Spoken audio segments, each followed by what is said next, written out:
Space ചാനലിൻ്റെ വചനവിചിന്തന വേദിയിലേക്ക് ഏവർക്കും സ്വാഗതം. നാം ഇപ്പോൾ കടന്നുപോയിക്കൊണ്ടിരിക്കുന്നത് ആരാധനാ ക്രമവത്സരത്തിലെ അവസാന കാലമായ പള്ളിക്കൂദാശ കാലഘട്ടത്തിലൂടെയാണ്. പള്ളിക്കൂദാശ കാലം എന്ന് പറഞ്ഞാൽ നമുക്കറിയാം, ക്രിസ്തുവും സഭയും തമ്മിലുള്ള ബന്ധത്തെ അനുസ്മരിക്കുന്ന ഒരു കാലഘട്ടമാണ്. ക്രിസ്തുവും സഭയും തമ്മിലുള്ള ബന്ധമെന്ന് പറഞ്ഞാൽ, സഭ എന്ന് പറഞ്ഞാൽ ഓരോ വിശ്വാസികളുമാണ്. ഓരോ വിശ്വാസിയും എപ്രകാരം ക്രിസ്തുവുമായിട്ട് ബന്ധപ്പെട്ടിരിക്കണമെന്ന് ഓർമ്മപ്പെടുത്തുന്ന ഒരു കാലഘട്ടമാണ് ഈ പള്ളിക്കൂദാശ കാലം. ഈ ആഴ്ചയിൽ നമ്മൾ പള്ളിക്കൂദാശ കാലം മൂന്നാമത്തെ ഞായറാഴ്ചയാണ് നമ്മൾ ആചരിക്കുന്നത്. നമ്മുടെ വചനവിചിന്തനത്തിനായിട്ട് നമുക്ക് നൽകപ്പെട്ടിരിക്കുന്നത് മത്തായിയുടെ സുവിശേഷം 25-ാം അധ്യായം 14 മുതൽ 30 വരെയുള്ള തിരുവചനങ്ങളാണ്. നമുക്കൊക്കെ സുപരിചിതമായ താലന്തുകളുടെ ഉപമ. ഒരു യജമാനൻ യാത്ര പുറപ്പെടുന്നതിന് മുമ്പ് തൻ്റെ ഭൃത്യന്മാരെ വിളിച്ച് ഒരാൾക്ക് 5 താലന്തും, രണ്ടാമത്തെ ആൾക്ക് 2 താലന്തും, മൂന്നാമത്തെ ആൾക്ക് 1 താലന്തും നൽകുന്നതാണ് സുവിശേഷത്തിൽ നമ്മൾ കാണുന്നത്. യാത്രയ്ക്ക് ശേഷം, ഏറെക്കാലങ്ങൾക്ക് ശേഷം ആ യജമാനൻ തിരിച്ചു വരുമ്പോൾ തൻ്റെ ഭൃത്യന്മാരെ 3 പേരെയും അദ്ദേഹം വിളിച്ചു കൂട്ടുകയാണ്. താൻ നൽകിയ താലന്തുകൾ കൊണ്ട് അവരെന്തു ചെയ്തു എന്ന് അറിയുന്നതിനു വേണ്ടിയും ആ സന്തോഷം അനുഭവിക്കുന്നതിനു വേണ്ടിയുമാണ് ആ യജമാനൻ 3 പേരെയും വിളിച്ചു കൂട്ടിയത്. ഒന്നാമത്തവൻ വന്ന് പറഞ്ഞു, യജമാനനെ അങ്ങ് നൽകിയ 5 താലന്ത് കൊണ്ട് ഞാൻ 5 താലന്ത് കൂടെ നേടിയിരിക്കുന്നു. വളരെയധികം സന്തോഷവാനായി ആ യജമാനൻ പറഞ്ഞു, കൊള്ളാം, നല്ലവനും വിശ്വസ്തനുമായ ഭൃത്യ, അല്പകാര്യങ്ങൾ വിശ്വസ്തനായിരുന്നതിനാൽ അനേക കാര്യങ്ങൾ നിന്നെ ഞാൻ വരമേൽപ്പിക്കും. നിന്റെ യജമാനൻ്റെ സന്തോഷത്തിലേക്ക് നീ പ്രവേശിക്കുക. അതിനുശേഷം രണ്ടാമത്തെ ഭൃത്യൻ വന്നു. അവനും പറഞ്ഞു, അങ്ങ് നൽകിയ 2 താലന്ത് കൊണ്ട് 2 താലന്ത് കൂടി ഞാൻ നേടിയിരിക്കുന്നു. ഇതേ വചനം തന്നെ രണ്ടാമത്തെ ഭൃത്യനോടും ഈ യജമാനൻ ആവർത്തിച്ചു. യജമാനൻ വളരെ സന്തോഷവാനായി കാണപ്പെട്ടു. എന്നാൽ മൂന്നാമത്തെ ഭൃത്യൻ കടന്നു വന്നപ്പോൾ അവൻ്റെ വരവും അവൻ്റെ അഭിപ്രായ പ്രകടനവും കേട്ട് വളരെ ദുഃഖിതനായി തീരുകയാണ് ചെയ്തത് ഈ യജമാനൻ. അവൻ പറഞ്ഞു, യജമാനനെ, നീ വിതയ്ക്കാത്തിടത്ത് നിന്ന് കൊയ്യുന്നവനും വിതറാത്തിടത്ത് നിന്ന് ശേഖരിക്കുകയും ചെയ്യുന്ന കഠിന ഹൃദയനാണെന്ന് ഞാൻ മനസ്സിലാക്കുന്നു. ആ നല്ലവനായ യജമാനന് വളരെയധികം ദുഃഖമുണ്ടായി എന്ന് തിരുവചനം വായിക്കുമ്പോൾ നമുക്ക് മനസ്സിലാകും. സ്നേഹമുള്ളവരെ, എനിക്ക് തോന്നുന്നു നമ്മുടെയൊക്കെ ജീവിതവും ഈ ഭൃത്യന്മാരുടെ ജീവിതം തന്നെയാണ്. കാരണം ഒരു യജമാനനുമായിട്ട് ഏറ്റവും അധികം ബന്ധപ്പെട്ടിരിക്കുന്ന വ്യക്തിയാണ് ഭൃത്യൻ എന്ന് പറയുന്നത്. യജമാനൻ പോയപ്പോൾ അവൻ താലന്തുകൾ നൽകിയത് തൻ്റെ ദാസന്മാരെ വിളിച്ചല്ല, ഭൃത്യന്മാരെ വിളിച്ചാണ്. ഭൃത്യൻ എന്ന് പറഞ്ഞു കഴിഞ്ഞാൽ യജമാനൻ്റെ പദ്ധതികൾ നടപ്പിലാക്കുന്ന വ്യക്തിയാണ്. യജമാനനോട് ചേർന്ന് അദ്ദേഹത്തിൻ്റെ തീരുമാനങ്ങളെ മുന്നോട്ട് നയിക്കുകയും അത് പ്രാവർത്തികമാക്കുകയും ഫലവത്താക്കുകയും ചെയ്യുന്ന വ്യക്തിയാണ് ഭൃത്യന്മാരെന്ന് പറയുന്നത്. അങ്ങനെ യജമാനനുമായിട്ട് വളരെയധികം ബന്ധമുള്ള വ്യക്തിയാണ് ഈ ഭൃത്യൻ എന്ന് പറയുന്നത്.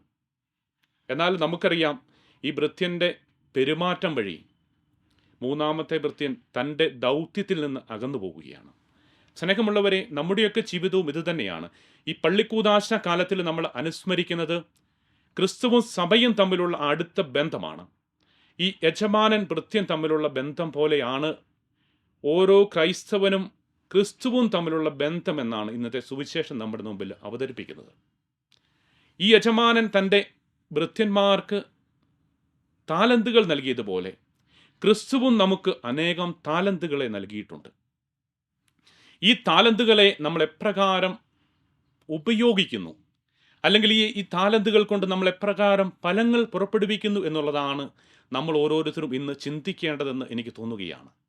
കാരണം പലപ്പോഴും നമുക്ക് ലഭിച്ച താലന്തുകളെക്കുറിച്ച്, ദാനങ്ങളെക്കുറിച്ച് വിഷമിക്കുന്നവരും പരാതിപ്പെടുന്നവരുമാണ്.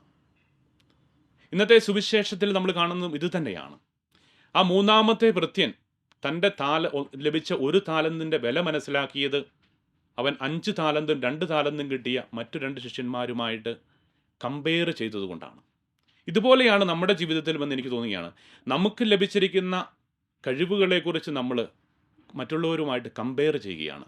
നമ്മുടെ അയൽക്കാരനും നമ്മുടെ സുഹൃത്തുക്കളും ബന്ധുക്കളുമൊക്കെയായിട്ട് നമ്മൾ കമ്പയർ ചെയ്യുകയാണ്. അതുകൊണ്ട് നമ്മൾക്ക് ലഭിച്ചിരിക്കുന്ന താലന്തുകളുടെ വില മനസ്സിലാക്കുവാനോ ആ താലന്തുകൾക്കനുസരിച്ച് ജീവിക്കുവാനോ നമുക്ക് പലപ്പോഴും കഴിയാറില്ല. ആ താലന്തുകളിൽ സന്തോഷിക്കുവാനോ ആ ലഭിച്ചിരിക്കുന്ന താലന്തുകളെ വർദ്ധിപ്പിക്കുവാനോ നമുക്ക് പലപ്പോഴും കഴിയാതെ പോകുന്നു എന്നുള്ളതാണ് ഇന്നത്തെ സുവിശേഷം നമ്മുടെ മുമ്പിൽ വിൽക്കുന്ന വലിയൊരു ചോദ്യം.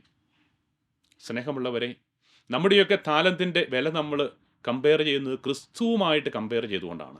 ക്രിസ്തുവുമായിട്ട് നമ്മുടെ താലന്തുകളെ യോജിപ്പിച്ച് നിർത്തിക്കൊണ്ടാണ് നമ്മുടെ താലന്തുകളുടെ വില നമ്മൾ മനസ്സിലാക്കേണ്ടത്, അല്ലാതെ നമ്മുടെ അയൽക്കാരനുമായിട്ടല്ല.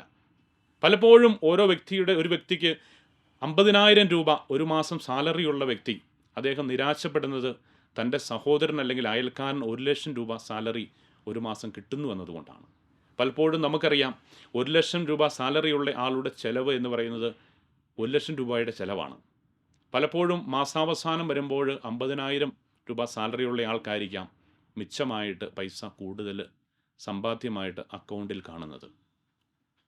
ഇങ്ങനെ പലപ്പോഴും നമ്മളായിരിക്കുന്ന അവസ്ഥകളെ മനസ്സിലാക്കാതെ, അല്ലെങ്കിൽ ഇങ്ങനെ പറയുകയാണെങ്കിൽ ഇന്നലകളെ മറന്നിട്ട് നാളകളെക്കുറിച്ച് ആകുലപ്പെട്ട് ഇന്നുകളിൽ ജീവിക്കാത്ത വ്യക്തികളാണ് നമ്മുടെ സമൂഹത്തിൽ പലരും. പലപ്പോഴും നമ്മുടെ കുട്ടികളെ എടുത്തു കഴിഞ്ഞാൽ മാതാപിതാക്കൾ കുട്ടികളുടെ കഴിവുകളെക്കുറിച്ച് ആകുലപ്പെടുകയാണ്. എന്തിൻ്റെ പേരിലാണ്? കൂട്ടുകാരൻ്റെ അല്ലെങ്കിൽ കൂട്ടുകാരിയുടെ അല്ലെങ്കിൽ ഒന്നിച്ച് ജോലി ചെയ്യുന്ന സഹപ്രവർത്തകൻ്റെ കുട്ടിക്ക് 50-ൽ 50 കിട്ടുന്നു, എൻ്റെ കുട്ടിക്ക് 50-ൽ 48, 45, 40 ഒക്കെ കിട്ടുന്നുള്ളൂ എന്ന് പറഞ്ഞുകൊണ്ട്. അതായത് നമുക്കറിയാം ഇന്നത്തെ ലോകത്തിൽ ഓരോരുത്തർക്കും വ്യക്തികൾക്കും നൽകിയിരിക്കുന്ന ദാനങ്ങളും കഴിവുകളും എന്ന് പറയുന്നത് വ്യത്യസ്തമാണ്. ഇത് തിരിച്ചറിയുവാനായിട്ട് നമുക്ക് കഴിയുമ്പോൾ മാത്രമാണ് നമുക്ക് നൽകിയിരിക്കുന്ന താലന്തുകളെ വർദ്ധിപ്പിക്കുവാനായിട്ട് നമുക്ക് കഴിയുകയുള്ളൂ. നമുക്കറിയാം നമ്മുടെ ഇന്നത്തെ ലോകത്തിൽ എഞ്ചിനീയർമാർ മാത്രമുണ്ടായിരുന്നാൽ ആ ലോകം അത്ര സുഖകരമായിരിക്കുകയില്ല. അതുപോലെ തന്നെ എല്ലാവരും ഡോക്ടർമാരായി കഴിഞ്ഞാൽ എന്ത് ചെയ്യും? അതുപോലെ തന്നെ എല്ലാവരും സയൻറ്റിസ്റ്റുകളായി കഴിഞ്ഞാൽ എന്ത് ചെയ്യും? നമ്മുടെ ഈ സമൂഹം എന്ന് പറയുന്നത് എല്ലാവരാലും പലവിധ ആളുകളാൽ ചുറ്റപ്പെടുകയും പലവിധ ആളുകളാൽ പലവിധ കഴിവുകളുള്ള പലവിധ നേതൃത്വ പാടവങ്ങളുള്ള വ്യക്തികളാൽ രൂപപ്പെട്ടിരിക്കുന്ന ഒരു സമൂഹമാണ്. അങ്ങനെയുള്ള ഒരു സമൂഹത്തിനാണ് ഏറ്റവും മുന്നോട്ട് പോകുവാനായിട്ട് സാധിക്കുകയുള്ളൂ. അതിന് ഓരോരുത്തർക്കും നൽകപ്പെട്ടിരിക്കുന്ന കഴിവുകൾ, ചിലർക്ക് പാടാനുള്ള കഴിവുകളായിരിക്കാം, ചിലർക്ക് പഠിക്കുവാനുള്ള കഴിവുകളായിരിക്കും, ചിലർക്ക് എഴുതുവാനുള്ള കഴിവുകളായിരിക്കാം, ചിലർക്ക് വരയ്ക്കുവാനുള്ള കഴിവുകളായിരിക്കാം. ആ നൽകപ്പെട്ടിരിക്കുന്ന ദാനങ്ങളെ അല്ലെങ്കിൽ ആ താലന്തുകളെ തിരിച്ചറിഞ്ഞ് വളർത്തിക്കൊണ്ടുവരുവാനും അങ്ങനെ ക്രിസ്തു നൽകിയിരിക്കുന്ന ദാനങ്ങളെ ഓർത്ത് സന്തോഷിക്കുവാനും അതിൽ ആനന്ദിക്കുവാനും അങ്ങനെ ക്രിസ്തുവിന് പ്രിയപ്പെട്ട വ്യക്തികളായി മാറുവാനും നൽകപ്പെട്ടിരിക്കുന്ന ദാനങ്ങളിൽ സന്തോഷിച്ചുകൊണ്ട് കൂടുതൽ ദൈവത്തിലേക്ക് അടുക്കുവാനും നമുക്ക് നൽകപ്പെട്ടിരിക്കുന്ന ദാനങ്ങളെ ക്രിസ്തുവും സഭയുമായിട്ടുള്ള ബന്ധം എപ്രകാരമുള്ളതായിരിക്കണം എന്ന് മനസ്സിലാക്കിക്കൊണ്ട് അതിനെ യോജിപ്പിച്ച് നിർത്തുവാനും നമുക്ക് നൽകപ്പെട്ടിരിക്കുന്ന ദാനങ്ങൾ വഴി ക്രിസ്തുവിനെ ലോകത്തിന് പകർന്നു കൊടുക്കുവാനും നാം ആയിരിക്കുന്ന അവസരങ്ങളിൽ മറ്റൊരു സുവിശേഷമായി മാറുവാനും ക്രിസ്തുവിൻ്റെ യഥാർത്ഥ അനുയായികൾ എന്ന് പറഞ്ഞാൽ യജമാനനുമായി ഭൃത്യന്മാർ എപ്രകാരം ബന്ധപ്പെട്ടിരിക്കുന്നു അപ്രകാരം ബന്ധപ്പെടേണ്ടവരാണ്. സ്നേഹമുള്ളവരെ, നമുക്ക് ഈ വചനത്തെക്കുറിച്ച് ധ്യാനിക്കുമ്പോൾ നമ്മുടെ ചിന്തകളെ നമുക്കൊന്ന് മുന്നോട്ട് നയിക്കാം. എനിക്ക് ദൈവം നൽകിയിരിക്കുന്ന ദാനങ്ങളിൽ, എനിക്ക് നൽകിയിരിക്കുന്ന കഴിവുകളിൽ, എൻ്റെ കുടുംബത്തിന് ദൈവം നൽകിയിരിക്കുന്ന ദാനങ്ങളിൽ ഞാൻ സന്തോഷവാനാണോ? എൻ്റെ മക്കളെക്കുറിച്ച് ഞാൻ അഭിമാനിക്കുന്നവരാണോ? അതെയോ എൻ്റെ മക്കളുടെ കഴിവുകളെ ഞാൻ മനസ്സിലാക്കുന്നത് എൻ്റെ അയൽക്കാരൻ്റെ, എൻ്റെ സ്നേഹിതൻ്റെ മക്കളുടെ കഴിവുകളുമായിട്ട് കമ്പയർ ചെയ്യുമ്പോഴാണോ?